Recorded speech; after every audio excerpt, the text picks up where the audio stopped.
Olá, professores! Olá, pais! Tudo bem com vocês? Estamos aqui juntinhos mais uma vez, compartilhando experiências, informações. Eu espero que vocês continuem comentando, eu estou adorando o comentário de vocês. E que a gente possa compartilhar cada vez mais nesse canal, para que ele possa crescer mais. Compartilhe, comente, dê sua opinião, que é sempre válida. E quem não se inscreveu ainda, aproveita, se inscreve aí embaixo no canal, tá bom? Disfasia, desortografia e disgrafia. Parece palavrão, mas não é. Esses três nomes fazem parte de problemas de aprendizagem decorrentes dentro da sala de aula que muitas vezes passam até despercebidos pelo professor, porque são problemas complexos, mas começam a se mostrar entre as crianças e às vezes o professor não tem noção do que está acontecendo. Hoje, especificamente, nós vamos falar desses três itens que vão ajudar bastante você, professor, a identificar dentro da sala de aula esses problemas super comuns. Vamos lá? Dentre os problemas de aprendizagem, estes três são bem comuns dentro da sala de aula, porém, há necessidade de se conhecer um pouquinho mais de cada um deles para que não haja confusão na identificação. Porque muitas vezes os professores podem olhar para os alunos, achar que é um tipo de probleminha, um tipo de disfunção, e na verdade não. Na verdade trata-se de um outro problema, de um outro distúrbio. Então vamos conhecer cada um deles para que vocês entendam melhor como funciona. Disfasia é um transtorno na linguagem oral. Ela afeta de 1 a cada 100 crianças. Então o problema é na fala. A criança não consegue falar, pronunciar palavras direito, então há um problema de aprendizagem devido a isso, né? Então a criança não consegue pronunciar as palavras corretamente. E isso é uma constante. Então quando o professor começa a observar que constantemente ela não está conseguindo, principalmente as crianças maiores, né, que já é para ter um vocabulário correto, ou pelo menos parcialmente correto, o professor começar a observar que a criança já tem muita dificuldade na fala, pode ser sim um problema de disfasia. Com a disfasia, a criança tem problemas para armazenar informações. O problema só é constatado a partir mais ou menos dos 5 anos de idade por um fonoaudiólogo, que é onde ela já começa a embaralhar as palavras, onde ela já deveria estar falando, pronunciando corretamente, mas começa a embaralhar a fala, então já é necessário um fonoaudiólogo atuar para dar o diagnóstico de disfasia. O acompanhamento psicológico também pode ser necessário em casos de disfasia.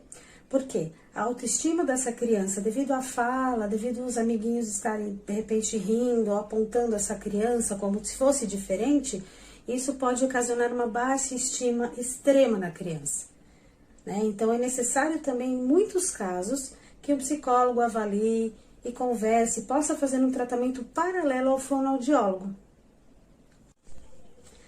E toda essa baixa estima, todo esse processo que a disfasia pode desencadear, acaba ocorrendo um problema sério na aprendizagem.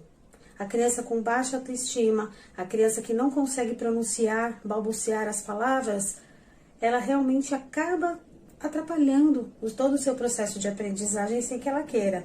Porque uma criança que não fala direito, ela não consegue pronunciar as palavras e também não consegue fazer uma separação de sílabas, uma produção de texto, então tudo isso vai atrapalhar.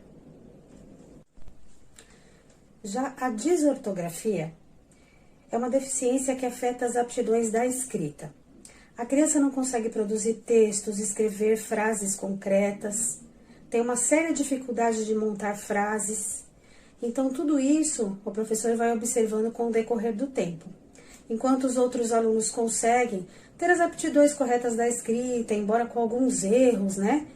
Conseguem montar historinhas, conseguem fazer textos. Quem tem desortografia não consegue de maneira nenhuma montar frases concretas que tenham sentido. E essas aptidões, na idade de 7, 8 anos, onde a criança já começa a escrever bem claramente, bem nitidamente, a pessoa com esse distúrbio, a criança com esse distúrbio já não tem essa facilidade. Ao se deparar com um caso de desortografia, o educador deve comparar as dificuldades e as habilidades da criança. Porque apesar dela ter essas dificuldades da escrita, de muitos erros ortográficos, que isso daí é bem nítido, né? Não consegue colocar palavras escritas corretamente, mas também há qualidades dessa criança, ela também consegue desenvolver outros papéis, né? Então, às vezes, uma conta bem feita acontece, às vezes, outras habilidades de prestar atenção, de participação da aula, então, tudo isso conta. A única dificuldade que quem tem desortografia vai apresentar realmente é essa dificuldade na escrita, na produção de textos, na confecção das palavras, né? Produzir essas palavras. Como é que eu vou produzir uma palavra se eu tenho desortografia? Então, por exemplo, ela vai escrever casa, ela escreve K-A, esquecendo do S. Então, o cérebro atua de uma maneira que para ela pode estar certa aquela escrita.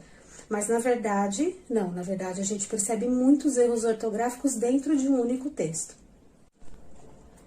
Uma das formas de se identificar a desortografia na criança é quando o vocabulário dela é muito curto e pobre, como se as frases não pudessem melhorar. Elas não fazem sentido, elas não têm um começo, meio e fim. Então, a partir daí, o professor deve observar como que essa criança trabalha uma historinha, como essa criança faz um ditado. Então, não tem um começo, um meio e um fim, não tem uma lógica. E essa falta da lógica, essa pobreza de vocabulário da criança é um dos indícios maiores para a desortografia. E sabe o que é o mais curioso na questão da desortografia? É que ela se apresenta mais nos meninos do que nas meninas. Por que será isso? Uma questão genética, de repente, não dá para saber. Mas há mais meninos com desortografia do que meninas. Isso é um fato bem curioso, que cientificamente já foi avaliado, e é bem por aí. Há casos de meninas? Há, mas a maioria desses casos se apresentam no sexo masculino. Já a disgrafia é um distúrbio na escrita, onde a criança apresenta dificuldades em escrever letras e números. Às vezes é explicado na lousa, é mostrado, faz o pontilhado para a criança escrever 300 vezes e a criança não consegue, realmente não entra na cabeça. Então, ela não consegue fazer letras e números corretamente. A letra sai bastante desengonçada, a letra sai bastante fora, é trocada de lugar muitas vezes. Então, às vezes os pais confundem até com letra feia, ou garrancho, ou falta de vontade, de estímulo de fazer. Mas não, a criança pode estar apresentando um distúrbio de disgrafia. Nesse caso, há necessidade de uma avaliação sistemática para a identificação do problema. Porque às vezes a criança, ela é cobrada, né, em casa. Ai, que letra feia, olha o seu caderno, que garrancho. E ela se esforça, é dado a ela até um caderno de caligrafia para que ela possa traçar as linhas corretamente, as letras redondinhas, tudo. Mas aquilo é parcial. Ela consegue fazer uma, duas vezes, depois automaticamente a letra começa a ficar feia de novo, porque simplesmente ela não consegue fazer o tracejado das letras. Então, essa é uma dificuldade que ela apresenta e que deve ser investigada também minuciosamente por um psicólogo, por um fonoaudiólogo, enfim, profissionais que entendam e que possam auxiliá-la, né? Então, o professor ele tem que ser bem sensível, ele tem que ter essa sensibilidade, esse tato de perceber uma criança com disgrafia também, através da letra feia, né? Através do caderno que não é bem organizado, as letras foram colocadas embaralhadas. Então, tudo isso é possível, sim, o professor identificar, só com um pouquinho de tato e paciência. Para o profissional, identificar precocemente a disgrafia não é uma tarefa fácil, já que exige treino da criança, em cima de uma coordenação motora, em cima da idade que ela se encontra, então tudo isso conta. Há crianças também que demoram um pouquinho mais para poder escrever do que as outras. Então, por isso que tem que ser um estudo detalhado em cima da dificuldade dessa criança, para que se possa realmente diagnosticar uma disgrafia. Porém, também há alguns indicadores que podem ser observados, para facilitar mais essa questão do professor perceber ou não um aluno com disgrafia. Por exemplo, traços finos demais na escrita ou grossos demais, letras embaralhadas ou muito separadas, dificuldade de utilizar o lápis ou a caneta, a caligrafia muito inclinada, letra muito grande ou muito pequena nas atividades,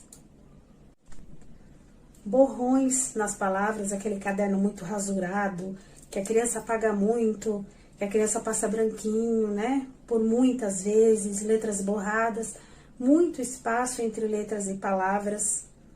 Então, dentre outros, inúmeros fatores podem identificar a disgrafia. E para o professor fica mais fácil através desses exemplos, porque eu tenho certeza que algum de vocês aí tem ou teve um aluno com essas características. É importante também trabalhar com a criança a questão dos erros do grafismo. Na medida do possível, o professor ir corrigindo, sabe? Tamanho de letra, fazer com que faça sempre em cima da linha, espaço entre as letras, está sempre corrigindo insistentemente, porque através dessa repetição a criança pode começar a assimilar, né? Então, cabe ao professor, notando esses erros, imediatamente já pegar o aluno, pegar na mãozinha dele e já, olha, essa letra é assim, põe mais juntinha, aqui é o parágrafo, em cima da linha, sempre reforçando, e um reforço positivo, sempre com elogios, toda vez que essa criança acertar. Isso é bastante importante. Então, vamos ver se a gente entendeu? Em resumo, disfasia é a dificuldade na fala, a criança não consegue pronunciar as palavras corretamente. A disgrafia, a criança não consegue escrever letras e números corretamente. E a letra sai embaralhada, sai como se fosse uma letra feia, em desordem, né? E a desortografia é quando a criança não consegue organizar um texto, produzir uma frase, produzir uma historinha, ela não consegue ter aquele raciocínio lógico para montar um texto. As palavras, as letras, elas saem fora de padrão, sem um raciocínio, sem que tenha um sentido. Então, existem esses 3 tipos que nós abordamos hoje, né, de aprendizagem, e isso tem que ser bem identificado pelo professor para que não haja nenhuma complicação, para que você não consiga misturar, né, porque acaba o professor vendo esse tipo de situação, é tanto nome difícil, é tanta coisa diferente, que acaba atrapalhando mesmo. E cada um de vocês vai ter em sala de aula um aluno com pelo menos um desses problemas. Isso é natural, isso vai acontecer.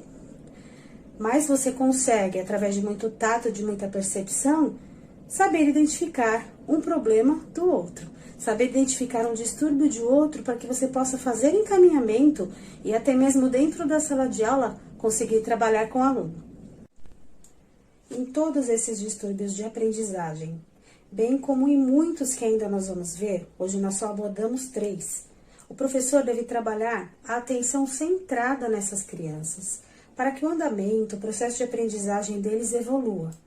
Então, é muito importante a identificação, a observação do professor, toda a paciência e cuidado, para que todo o processo de aprendizagem que ele tem em mente consiga realmente se efetuar, né?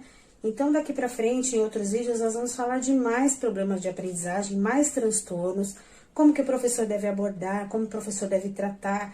Se não tiver ao alcance do professor, né, em última instância, conversar com os pais, pedir um tratamento, solicitar uma fono, solicitar um psicólogo, para que esse desenvolvimento da criança ande, evolui. Porque o principal intuito do professor e da escola é o desenvolvimento da criança, é o processo de aprendizagem, é que ele leia, é que ele escreva. Então, é complicado se ele tiver esse tipo de transtorno e não for tratado, não for investigado e não for ao menos percebido pelo professor. Porque em casa, os pais, já é mais complicado, né? Os pais não têm esse tato de estar observando, meu filho fala errado, mas com o tempo isso daí vai melhorar, né? Da idade dele. Meu filho está escrevendo tudo embaralhado. Mas eu acho que na escola vai melhorar, ele vai conseguir ler melhor, escrever melhor, ele está na escola para isso, ele está na escola para aprender. Mal eles sabem que por trás de tudo isso há transtornos a serem trabalhados. E começa por você, professor, para você poder avaliar e você poder passar isso para frente. Você vai sentir qual é o problema, vai passar para a direção da escola, para a coordenação, e daí para frente é todo um processo. Então, é importante que o professor observe cada caso, claro, com sua diferença, cada caso é um caso, mas observe e tenha essa sensibilidade de perceber até onde o seu aluno apresenta algum tipo de distúrbio. O trabalho do professor é justamente esse, é promover mudanças, intervindo no processo de aprendizagem, para que a criança possa evoluir, para que a criança possa seguir adiante com todo esse processo, né? Então, cabe a você, professor, realmente, é uma responsabilidade muito grande, hein? Mas você precisa prestar atenção no seu aluno, prestar atenção no tipo de dificuldade dele, para que você mesma possa ajudar, né? E, claro, ajudar a criança a se ajudar, porque a criança pegando confiança em você, pegando confiança nas suas atitudes perante ela, ela também vai ser uma criança segura e vai ter vontade de evoluir. Mesmo com os distúrbios que ela tem, né? Futuramente ela vai evoluir sim, porque ela pegou uma professora, na época em que ela estava mais precisando, que ela tinha essas dificuldades, lá no comecinho do tratamento, né, com o fono, com o psicólogo, a professora estava trabalhando paralelamente também, pegando na mão, ajudando e incentivando.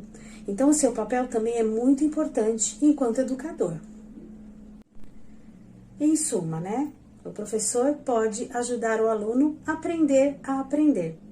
De fato, o aluno não vai trabalhar sozinho.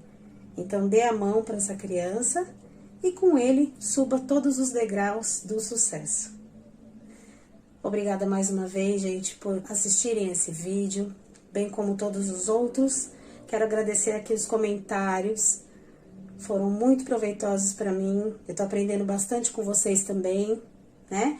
Então, continue compartilhando, comentando, se inscrevendo, aproveite, quem ainda não se inscreveu, aí embaixo, ó, ative o sininho, se inscreva, para ajudar nosso canal a crescer. E que ele seja sempre produtivo para vocês. E eu aguardo vocês nos próximos vídeos. Beijo, beijo, beijo e até o próximo vídeo.